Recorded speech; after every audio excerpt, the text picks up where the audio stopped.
दिल्ली में हुए रेप कांड में इलाज के दौरान हुई युवती की मौत के बाद इंदौर शहर में शोक की लहर छाई हुई है। स्काउट एवं गाइड के बच्चों ने छात्रा की मौत के बाद श्रद्धांजलि देते हुए अपराधों को रोकने के लिए शपथ भी ली। दिल्ली में हुई वहशी हरकत के दोषियों पर सख्त कार्रवाई हो, यही नहीं फांसी देने की मांग करने वाली इन बेटियों ने शपथ भी ली है कि अब कोई किसी बेटी के खिलाफ जाएगा तो उसे दंड भी बेटियां देने को तैयार रहेंगी। दरअसल ये छात्राएं भारत स्काउट एवं गाइड इंदौर की सदस्य हैं, जो निकली तो थी मार्च पास्ट के लिए, लेकिन जैसे ही इन्हें पता चला कि दिल्ली में गैंग रेप की तड़पन झेल चुकी पीड़िता की मौत हो चुकी है, तो इन्होंने रैली में ही बेटियों को बचाने का संदेश देते हुए उन जालिमों से दो दो हाथ करने की शपथ भी ले डाली। भारत स्काउट एवं गाइड संघ की माने तो अब बेटियों पर हो रहे जुल्म को सहन नहीं किया जाएगा और इंदौर सहित प्रदेश में अगर दिल्ली की तर्ज पर कोई घटना करने की सोचेगा भी तो वे आगे आएंगे और कानून की मदद भी करेंगे।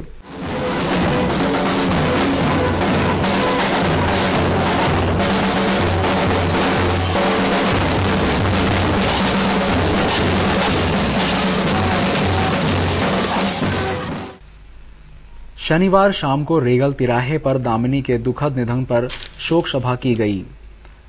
सभी ने दामिनी के परिवार के प्रति अपनी संवेदना व्यक्त की एवं ईश्वर से मृत आत्मा की शांति के लिए प्रार्थना की।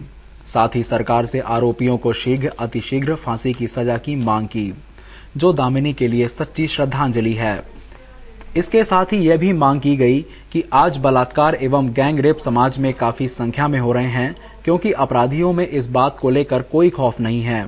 अतः सरकार को अब बलात्कार, गैंग रेप जैसे घृणित कृत्य को लेकर कोई ठोस निर्णय लेना चाहिए एवं ऐसा कानून बनाए जो कि अपराधियों में खौफ उत्पन्न कर सके, ताकि फिर कोई मासूम दामिनी दरिंदगी का शिकार न बने।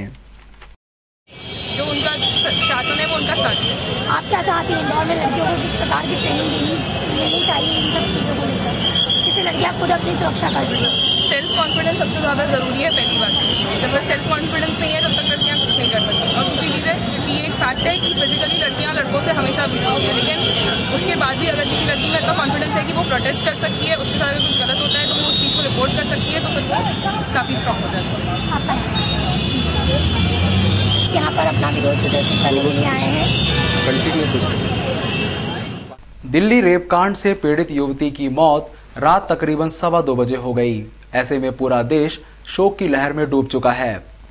कॉलेज छात्राओं ने नम आंखों से विदाई देते हुए घटना के प्रति आक्रोश जताया। कॉलेज AKHS की छात्राओं व स्टाफ ने शोक जताया। दिल्ली में हुए गैंग रेप शिकार दामिनी की मौत के बाद शहर के लोगों का गुस्सा फूट पड़ा। शनिवार को AKHS कॉलेज की छात्राओं और स्टाफ ने शोक सभा आयोजित कर श्रद्धांजलि दी। इस दौरान प्राचार्य ने पूरी घटना से छात्राओं को अवगत कराया।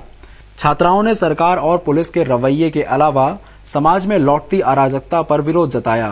तो इस तरह उनको मारना चाहिए। और उस लड़की का जहाँ तक है मुझे अभी पता पड़ा कि उसकी मौत हुई, पर उसने जितना दम मारा अब तक 12 दिन तक वो लड़ती रही अपनी मौत से, वो बहुत बड़ी बात है। और सारी लड़कियों को एक सीख दे के गई है कि वो अकेली नहीं है, उनके साथ हैं बहुत लोग हैं जो हमें।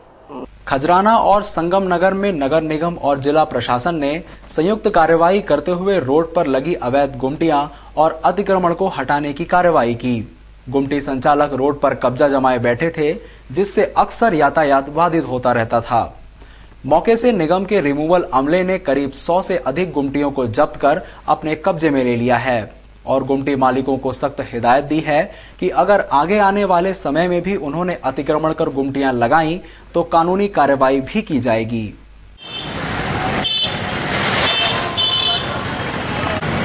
आ रहा है सर, आ रहा है, हटा लेंगे वो।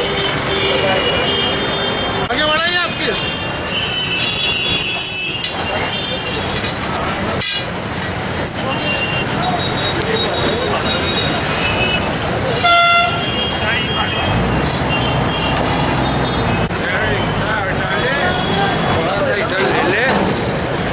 हाँ,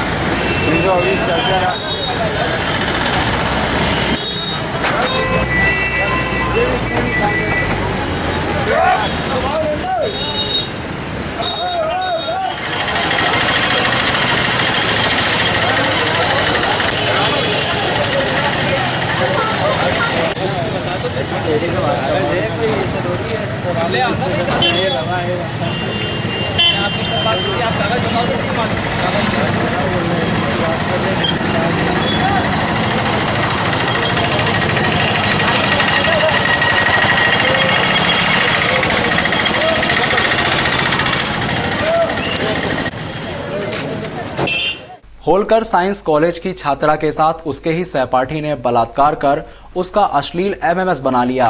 पुलिस ने यह मामला मीडिया से तब तक छुपाए रखा जब तक कि आरोपी जेल में नहीं पहुंच गया। खजराना पुलिस के अनुसार 26 दिसंबर को सुखलिया की एक युवती जो होलकर साइंस कॉलेज की छात्रा है, उसने थाने में शिकायत दर्ज करवाई थी कि उसके साथ में पढ़ने वाला रवि वर्मा पढ़ने के बहाने उसे बंगाली चौराहे स्थित अपने घर ले गया, जहां उसके चाय में नशीला पदार्थ मिला दिया, जिससे वह बेहोश हो गई। बेहोशी का फायदा उठाकर रवि ने न सिर्फ बलात्कार किया बल्कि उसका एमएमएस भी बना लिया। पुलिस ने रवि को गिरफ्तार कर जेल भेज दिया। राजेंद्र नगर थाने में पदस्थ नव आरक्षक ने एक 9 साल की मासूम को अपनी हवस का शिकार बनाया। मासूम ने उसके पंजे से छूटकर परिजनों को घटना बताई। परिजनों ने इस दरिंदे की पहले तो जमकर धुनाई की और बाद में उसे राजेंद्र नगर पुलिस के हवाले कर दिया। पुलिस ने बलात्कार का मामला दर्ज कर उसे गिरफ्तार कर लिया है। दिल्ली गैंगरेप के बाद शहर में बलात्कार का यह चौथा मामला सामने आया है। राजेंद्र नगर थाने में पदस्थ नव आरक्षक रितेश पिता भगवान लाल पुरी ने क्षेत्र की ही 9 साल की एक मासूम को अपनी हवस का शिकार बनाने की कोशिश की, लेकिन मासूम जैसे तैसे उस दरिंदे के पंजे से निकलकर अपनी मां के पास पहुंची। उस मासूम ने अपने साथ हुए हादसे की खबर दी। परिजन उसकी बातें सुनकर आग बबूला हो गए और रितेश की जमकर धुनाई कर उसे राजेंद्र नगर पुलिस के हवाले कर दिया। पुलिस ने आरोपी को गिरफ्तार कर लिया। इस बारे में सीएसपी आरएस गुरैया ने बताया कि आरोपी को गिरफ्तार कर पूरे मामले की जांच की जा रही है। वहाँ उनके कमरे में आया और वहाँ टीवी खोलने के बहाने, टीवी देखने के बहाने इस लड़की के साथ अश्लील इशारेबाजी की, अश्लील हरकत की। और जब आज लड़की का परिवार जो है वो आया, माता पिता, तो उस लड़की ने बताया। पुलिस को खबर मिलते ही पुलिस ने अपराध पंजीबद्ध कर लिया है और जो आरक्षक है, नव आरक्षक, उसको गिरफ्तार। मासूम की मां का कहना था, झारखंड बिहार गए थे शिखर जी, 20 तारीख को गए थे और आज हमारी वापसी है। 22 तारीख को शाम को ये अकेली हॉल में टीवी देख रही थी और दादी किचन में थी। तो बस उसने ये जो अश्लील हरकत की, इसने दादी को जाके बता दी। उसके बाद वो गायब हो गया था। रूम पे हमने लॉक कर दिया था और आज वो सामान लेने आया। जब मम्मी जी ने ये बात हमको बताई, फिर उसी समय उसकी शायद पिटाई भी की गई और फिर पुलिस में फोन किया गया। एमआईजी पुलिस ने लंबे समय से लड़की छेड़ रहे एक मजनू को गिरफ्तार कर लिया है। आरोपी लड़की के घर की दीवारों पर अश्लील टिप्पणियां भी लिखा करता था। एमआईजी थाना प्रभारी आरएन शर्मा ने बताया कि क्षेत्र में रहने वाली एक लड़की के पिता ने थाने में आकर शिकायत दर्ज करवाई थी कि उनके ही मोहल्ले में रहने वाला धर्मेंद्र नामक बदमाश उनकी बेटी को आते जाते परेशान करने के साथ साथ घर की दीवारों पर अश्लील टिप्पणियां लिख देता है। पुलिस ने आरोपी को गिरफ्तार कर लिया है। करते हैं, टीजिंग वगैरह करते हैं, ऐसे लोगों के खिलाफ अभियान चलाया जा रहा है और इसमें निरंतर कार्रवाई की जा रही है। आज भी एक लड़के को हम लोग लेके आए हैं जो एक बच्ची को परेशान करता है, उसको गंदे गंदे कमेंट्स करता है, उसके घर पे भी कुछ लिख के जाता है। उसको लेके आए हैं और उसके खिलाफ प्रतिबंधक धाराओं में कार्रवाई की जा रही है। शनिवार की शाम को सीबीआई की विशेष अदालत में माननीय जज शुभ्रा सिंह ने दुर्गेश जाट हत्याकांड में राजेंद्र पटेल के खिलाफ गिरफ्तारी वारंट जारी कर उसे आरोपी बना दिया है। इसके बाद सीबीआई एक बार फिर मुंह की खाई है। सीबीआई ने राजेंद्र को क्लीन चिट दे दी थी। दुर्गेश जाट हत्याकांड में भाजपा के पूर्व मंत्री कमल पटेल सहित 9 आरोपी बनाए गए थे, लेकिन राजेंद्र पटेल को हत्या कबूल करने के बाद भी क्लीन चिट दे दी गई थी। इस फैसले के खिलाफ सीबीआई की विशेष कोर्ट की न्यायमूर्ति शुभ्रा सिंह की अदालत में आवेदन लगाया गया था।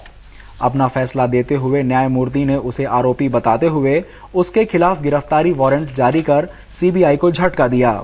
इस बारे में वकील अंशुमान श्रीवास्तव का कहना था, 90 के अंतर्गत एक आवेदन प्रस्तुत किया गया था जिसमें हमने माननीय न्यायालय से निवेदन किया था कि जो घटना का जो मुख्य आरोपी है जिसने स्वयं अपने आवेदन में कबूल किया कि दुर्गेश जाट को गोली उसने मारी है, उसको प्रकरण में आरोपी बनाया जाए। तो आज माननीय न्यायालय ने उस संबंध में आदेश पारित किया पिछली पेशी पे वरिष्ठ अधिवक्ता श्री जयसिंह द्वारा इस पक्ष में, हमारे पक्ष में माननीय न्यायालय के समक्ष तर्क रखे गए थे और आज माननीय न्यायालय ने उन तर्कों को स्वीकार करते हुए राजेंद्र पटेल के विरुद्ध गिरफ्तारी वारंट जारी किया।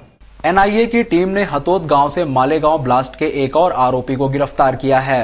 माननीय जज प्रियदर्शन शर्मा की अदालत में पेश कर 3 दिन का रिमांड लेकर अपने साथ मुंबई ले गई। इस कांड के 11 आरोपी जमानत पर बाहर हैं। मालेगांव में 2006 में बम विस्फोट की घटना हुई थी। इस कांड की परतें खुलने लगी तो पूरा देश स्तब्ध रह गया। इसके तार इंदौर से जुड़े होने के साथ साथ इस कांड में हिंदू संगठन का हाथ होने की बात सामने आई और 11 आरोपी भारत की जांच एजेंसी के हाथ लगे हैं। हालांकि 11 आरोपी फिलहाल जमानत पर बाहर हैं, लेकिन शुक्रवार को एनआईए की टीम इंदौर आई। इंदौर के पास हतोद गांव से उस कांड में लिप्त मनोहर पिता राम सिंह को गिरफ्तार कर शनिवार को माननीय जज प्रियदर्शन शर्मा की अदालत में पेश किया, जहां से उसे 3 दिन का रिमांड दिया गया। एनआईए की टीम उसे लेकर मुंबई रवाना हो गई। आरोपी के वकील शर्मा बंधु ने कहा कि एनआईए की टीम ने सीआरपी की धारा 50 और 57 का उल्लंघन किया है। इस कांड के 11 आरोपी पहले जमानत पर छूटे हैं। केंद्र सरकार के इशारे पर मालवा के हिंदू युवाओं को परेशान किया जा रहा है।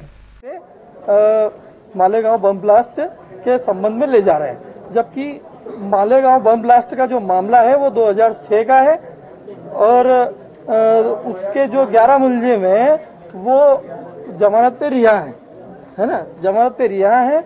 और नित्यानंद जी, असीमानंद जी के बयान पे उन 11 को रिहा किया है।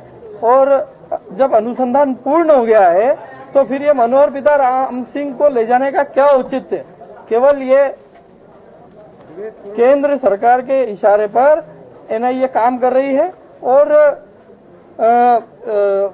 इधर मालवा के सीधे साधे हिंदू नवयुवकों को परेशान किया जा रहा है। आरोपी के भाई ताराचंद ने बताया, कुछ भी मामला नहीं, हमको तो मालूम ही नहीं। पुलिस आई और उठा के ले गई उनको। क्या बोल के ले गई? बोले तो कोई लोन देंगे और ऐसा लोन देंगे। सुबह से आए, बोले लोन देना है, ये करना है। गांव में आए, सबसे पूछताछ करी और कल उठा लिया उनको। क्या पूछताछ करी? क्या पूछताछ? उन्होंने क्या बोला? बोले लोन देना है, बोले हम यहाँ पे गरीबी लोग ज्यादा है, बोले यहाँ पे लोन देना है और उठा के ले गए। अगरबत्ती की फैक्ट्री खोलना, अगरबत्ती की फैक्ट्री खोलना, जमीन चाहिए हमको। एक मुन्ना भाई डेंटिस्ट बनने से पहले ही कॉलेज प्रशासन द्वारा पकड़ लिया गया। अब वह पुलिस के फेरे में है। संयोगितागंज थाने में पदस्थ एसआई एलएस भदौरिया ने बताया कि डेंटल कॉलेज की प्रथम वर्ष की परीक्षा में लाला रामनगर में रहने वाले मनोज पिता राम प्रकाश जाटव ने फर्जी ढंग से परीक्षा देने की कोशिश की थी। उसने फॉर्म पर सारी जानकारियां तो खुद ही भरी, लेकिन फोटो किसी और का लगा दिया। कॉलेज प्रशासन ने यह मामला पुलिस के सुपुर्द कर दिया। पुलिस ने जांच पड़ताल के बाद मनोज के खिलाफ जालसाजी का मामला दर्ज कर उसकी तलाश शुरू कर दी।